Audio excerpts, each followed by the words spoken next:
Hi, everyone. I wanted to thank you for joining us today. We might as well go ahead and get started. We got a lot to get through today. And so I just want to thank you for joining us for this 2021 Pathways Prosperity Network Fall Institute. And today we'll be specifically focusing on intermediaries. What we'll be doing today is we'll be exploring how an intermediary's identity shapes and is shaped by its work with secondary and post-secondary education. What we'd like to do is start with introductions. So please, if you would, put your name, role, and organization in the chat. We'll continue with a provocation that will serve as a through line for today's conversation. We'll also provide orientations so that we're all grounded in a common understanding of what we mean by intermediary. We'll participate in an activity where we'll consider needing to balance the different roles that intermediaries play. And finally, we'll reflect on what we heard today and what we learned. My name is Derek Nino. I'm an Associate Director here at JFF, and I'm joined by Sandra Lee, Senior Program Manager. Throughout, if you have comments or questions, please put that in the chat and someone on the JFF team will respond. What we wanted to do today is we wanted to provoke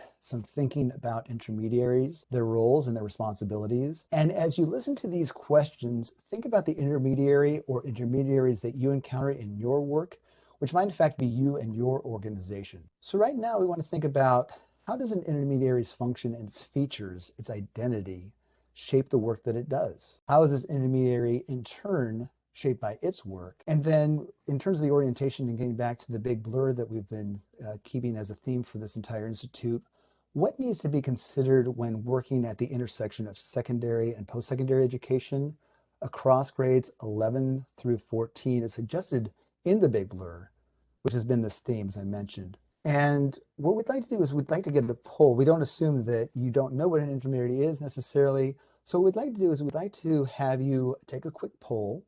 It's there to the side. It's in Slido. And you won't be able to see the responses until you respond. With our first question, we're asking, hey, I'm familiar with the function and features of an intermediate organization. Simple question. Please answer yes or no. Give you a second or two to answer that question. So it looks like 8 out of 10 of us, or maybe a little bit more, are familiar with the functions and features of an intermediate organization. So definitely among friends here. We have another question for you to answer. So just trying to figure out who works regularly with an intermediary organization, or if you are the intermediary organization. I'm noticing here that for some, the Slido window is still loading, and it might be one of the reasons why I'm not seeing the responses yet either. Eric, it looks like about 87% of people voted yes. Among friends, as I mentioned. This is awesome.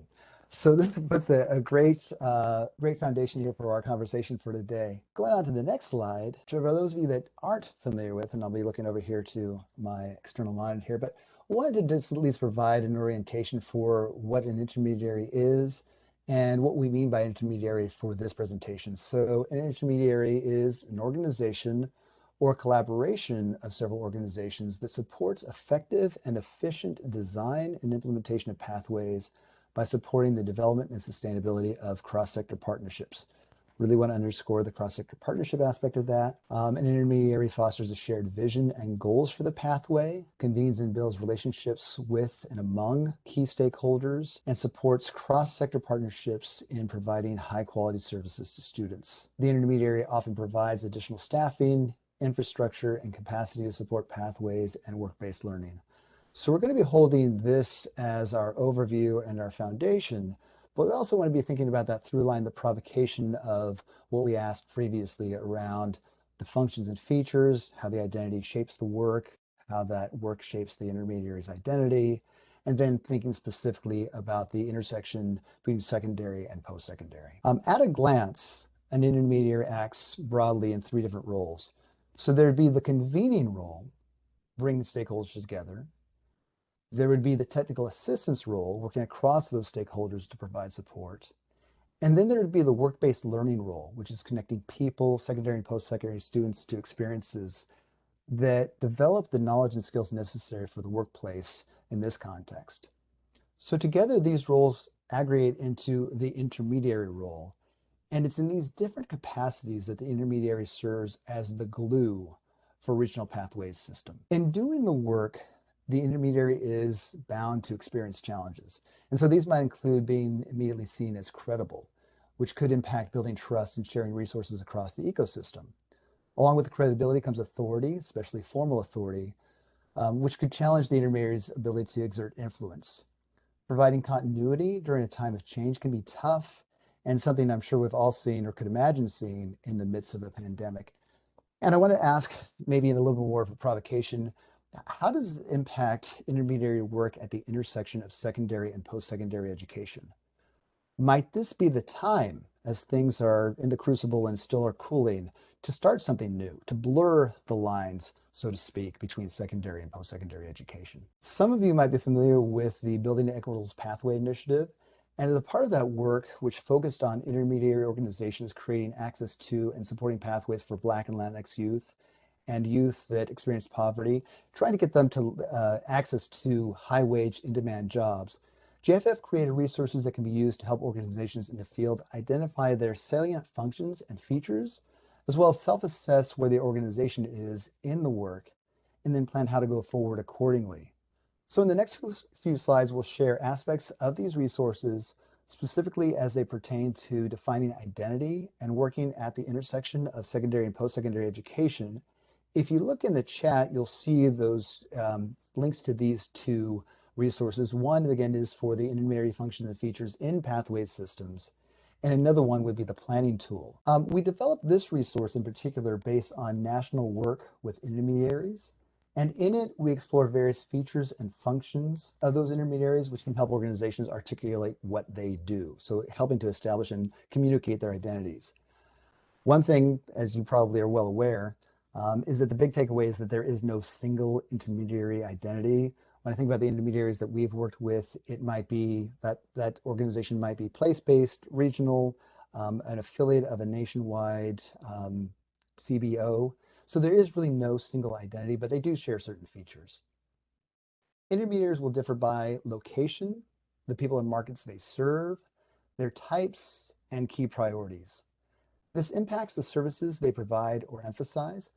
Because their identities differ, despite sharing features and serving similar roles, the work necessarily differs from intermediary to intermediary. What we can say is that their identities shape the work. And so a few more questions here. When you think about intermediary work, what comes to mind? Are intermediary functions held by a single entity, or are they shared across organizations in your ecosystem? And then how might the sharing or owning of these functions might impact the work at the intersection and the work overall? What we don't think is that the intermediary is the center of a hub and spoke relationship with other stakeholders. Instead, the intermediary can be thought of as a node in an interconnected system. This interconnectedness shapes the way an intermediary works with partners, including secondary and post-secondary education. This is another resource that we developed based on national work with intermediaries. This is the resource I mentioned before that can be used to self-assess based on 6 components of high-quality pathways where the organization is in their intermediary work, and then plan how to go forward accordingly. One of the expectations found in this planning tool is that intermediaries work with post-secondary institutions to ensure continuity of pathways that started at the secondary level. What I ask you to do is to pay close attention to that word ensure, the ensure part, because we'll want to revisit that ahead of the activity that we have planned for you in just a few slides.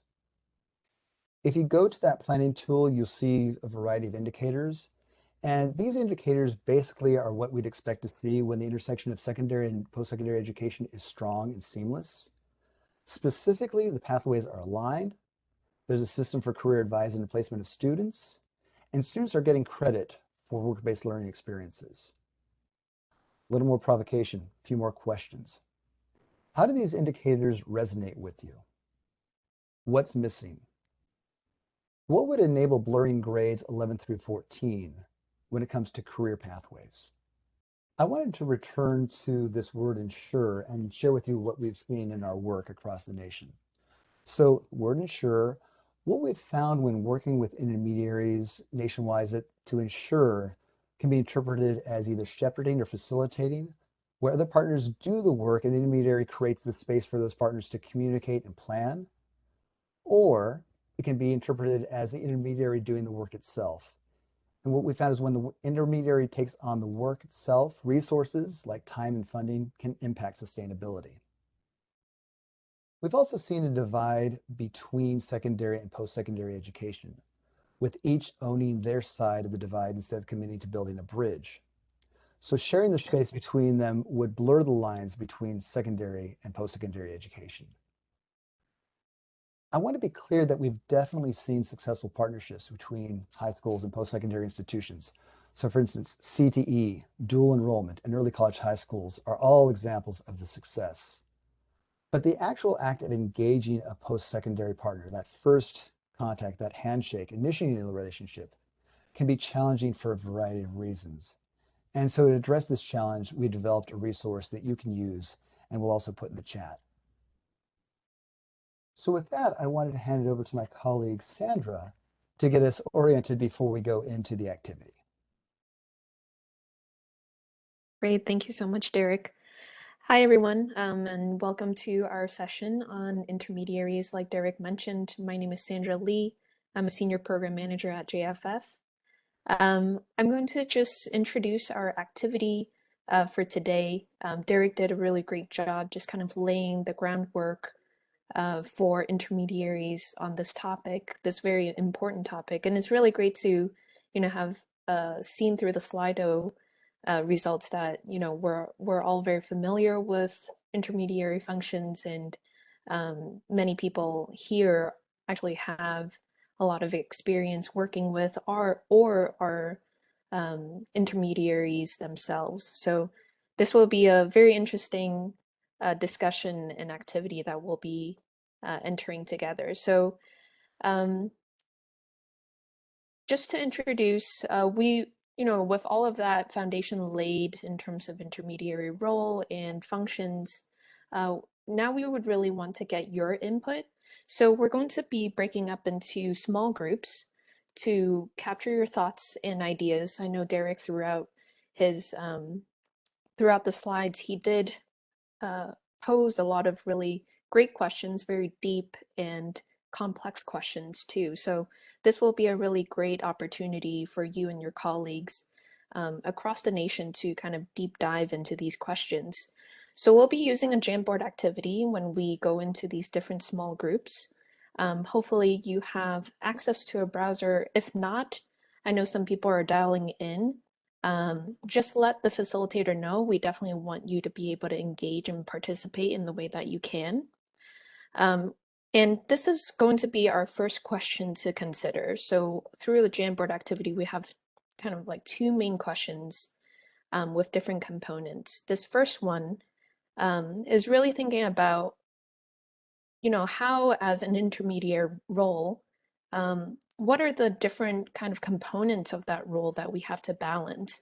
Some intermediaries are more facilitators of the work, some are more direct service, right? And so I think this would be a good opportunity for you to share with your colleagues and to kind of dissect with your colleagues what is really striking that right balance as we're thinking about, as an intermediary, how is it balanced as an entity, as an individual, or even because we know that intermediaries really range in size and scale, in resources, and in many different aspects. So this is going to be kind of the first complex question we're going to dive in together.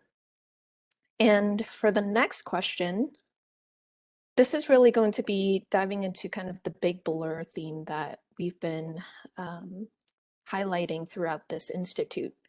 So, thinking about this transition from secondary to post-secondary, the bridging of secondary and post-secondary, thinking about, like where does this energy for creating a strong intersection of grades 11 to 14 come from?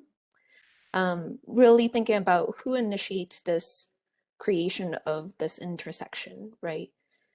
So as you're kind of diving into the details and specifics of how we can actually make this happen in real life, what are some best practices or student-centered practices or even evidence-based practices, would really love to hear from everyone your experiences and your ideas of how this can really look like in real life.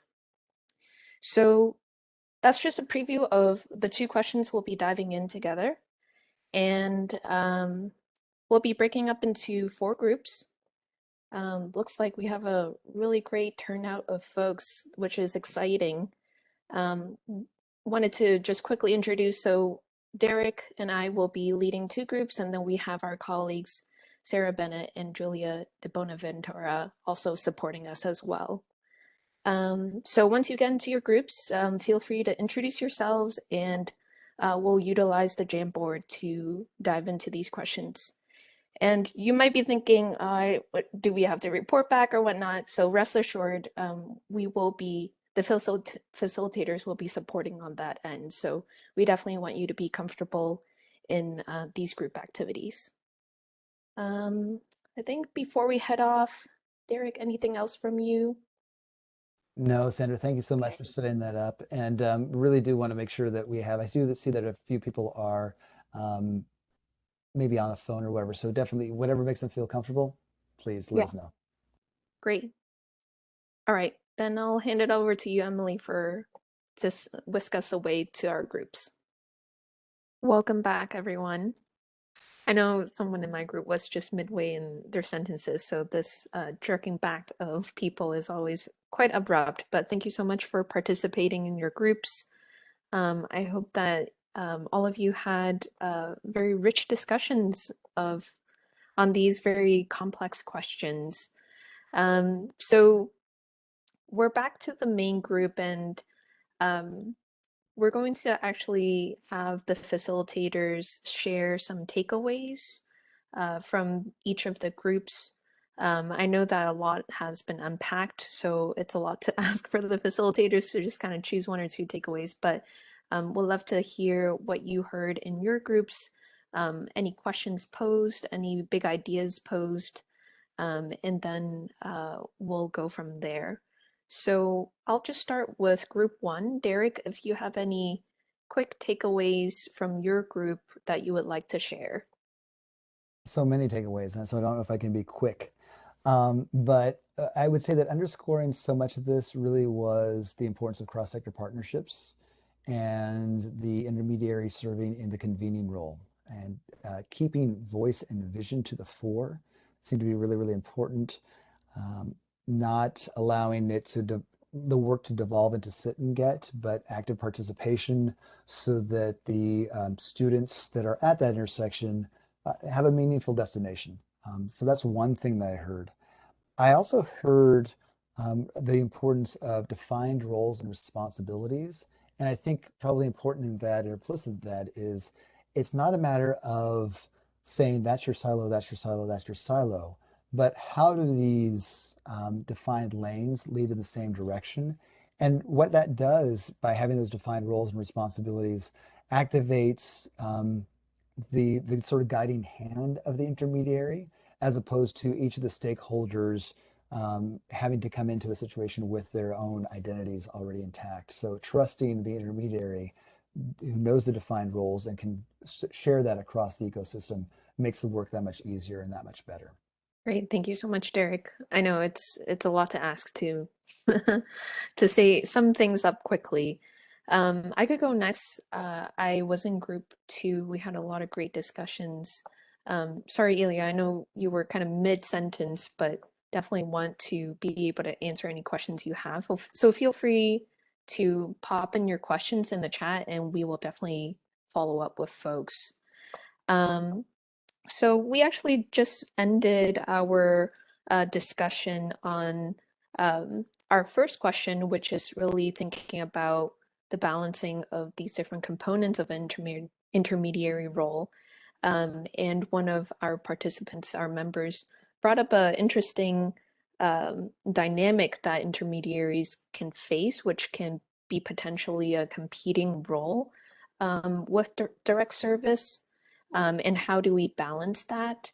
That could be a potential, and in terms of like being able to balance that, how does that affect credibility of the intermediary, the effectiveness of the intermediary? So that was an interesting note that we ended on, and definitely would love to kind of have more opportunities to discuss with the group on that too.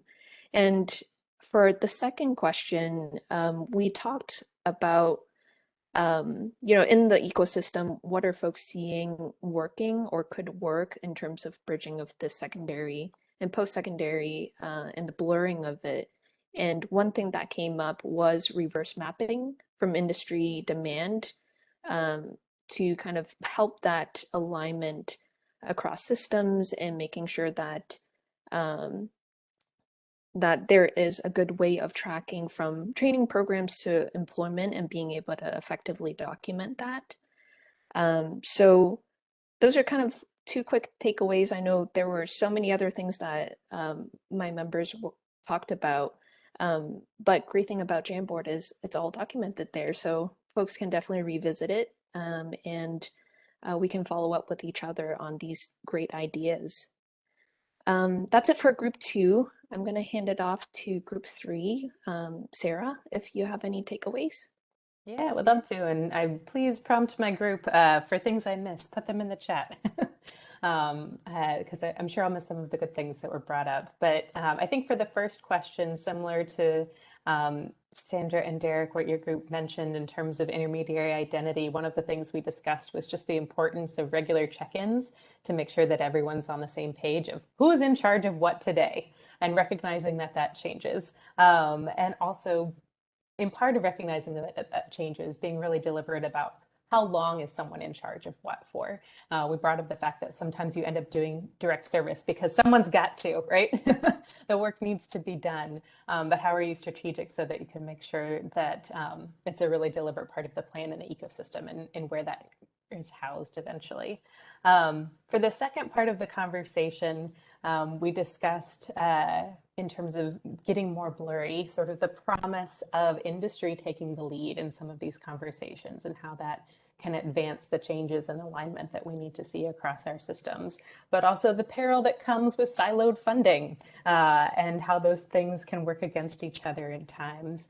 And another great comment that came up is that intermediaries are so well positioned to understand some of the minutia about why things might not be working, right? So that it's not enough sometimes to just say we need more youth to enter this one pathway to have the number of people that we need in the pipeline, but also to say we have major alignment issues in how we certify faculty, and we don't actually have enough faculty to teach the number of students that we need. It reminds me of a NPR article that came out earlier about that in healthcare earlier this week. But again, I would encourage my crew to please put more in the chat. I'm sure I missed things, but really appreciated the conversation with everyone.